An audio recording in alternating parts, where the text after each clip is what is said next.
welcome back to my film and TV channel. Hope you're all staying safe. Well, if you're new and you enjoy what I try and do, if you can push that subscribe button, or if you're already a subscriber, push that like button, guys. It'd be great to get up to 10 if I can for these film and TV vlogs. I do everything: film reviews, TV series reviews, lots of different things. We're going over to Amazon Prime today to look at one of their new films, which is been done before, but it's a sort of homage, if you like, to a film that was done about 35 years ago. Yes, even I remember it when it was fairly new. So shows how old it is. So please give us your support. If you do check the channel, you see loads of things on film and TV. You also see things on my football team, Manchester City, as well. So if you or anyone who might be interested, give a kick in my direction. I'd be very, very grateful. I say push those buttons, guys, and I'd be grateful as well. Very, very grateful. Right, we're going to have a look at something, called Roadhouse. Yes, a certain Mr. Swayze appeared in this back in 1989. Flipping heck. Didn't even flipping heck what I was doing there. I was 30 then. I was knocking on a bit then once, guys, in 1989. It was a 15 certificate, this one anyway. About right, I suppose, for what we get. A bit long, 121 minutes, and of course it's classed as an American action film directed by Doug Liman from a screenplay by Anthony Bagarozzi and Chuck Mondry. There you go, two great names. A reimagining, of course, that's a good word, isn't it, of the 1985 film of the same name, and this stars Jake Gyllenhaal in the lead role. So Jake Gyllenhaal is our Patrick Swayze, Daniela Melchior, Conor McGregor. Interesting film debut for Conor. He is what he is. J.D. Pardo, Arturo Castro and Billy Magnuson. Joel Silver produces this film as he did the original, so Joel's still with us as well, of course, like I am. And of course it's a simple plot, nothing too complicated with this one.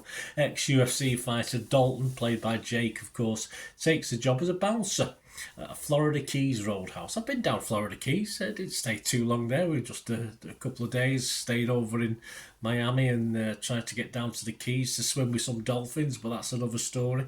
Anyway, this is Florida Keys Roadhouse. I didn't see it. I only discovered that this paradise is not all it seems. Of course it isn't. It can't be, can it? And this premiered on, as I said, Amazon Prime Video on 21st of March 2024, and I'm recording this on the 23rd of March 2024, so a couple of days afterwards, but I've got round to watching it. So what did I think of it? Well, I'm a fan of the original. I thought the original was excellent for its day, for its time. It was fine. It does seem a long time ago, as I said, but it did get still got a 6.7 out of 10 rating on Internet Movie Database. So all right, it wasn't a magnificent hit, but a bit of a cult classic, if you like. This remake is simple story as it was then. Soundtrack is alright on this as well. I quite enjoyed it, and the good guys generally win. So what's not to like? I like anything where the good guys come out on top. But if you do like a better story or a bit of a deeper story to go along with your scrapping, then it is a little light, to be honest, as was the original. Gyllenhaal is not a bad Swayze character. In fact, probably has a bit more personality, perhaps not the presence of, not the X Factor we call it, don't we? I don't think he's got that in it.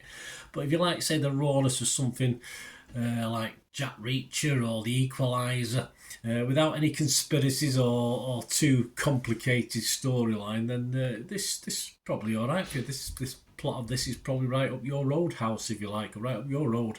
A little heavy on runtime, as I said, just a bit above 2 hours. Final third of the film does suffer a little. I certainly enjoyed the first 2/3 of the film more than the last third.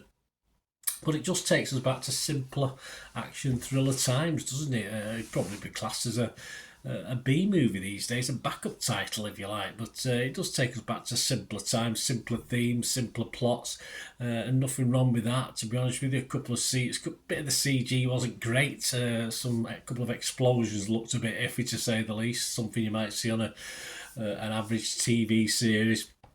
And it's sometimes silly as well, of course. The debutante, the big debutante, the nasty man in this one. It's a bit silly, that storyline, but it just adds a little bit of lightness to the tale, I suppose. But a very violent tale, of course, at times. So be prepared for lots of knife using and very violent scenes. I say if that's where it got its 15 from. I'm surprised it wasn't an R rating actually. If it was in the US, of course, but a 15 is a UK certificate.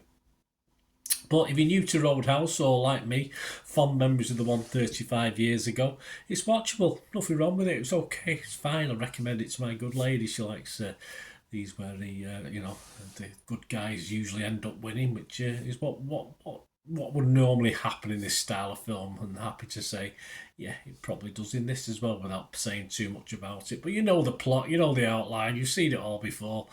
Or if not, you've probably heard lots about it.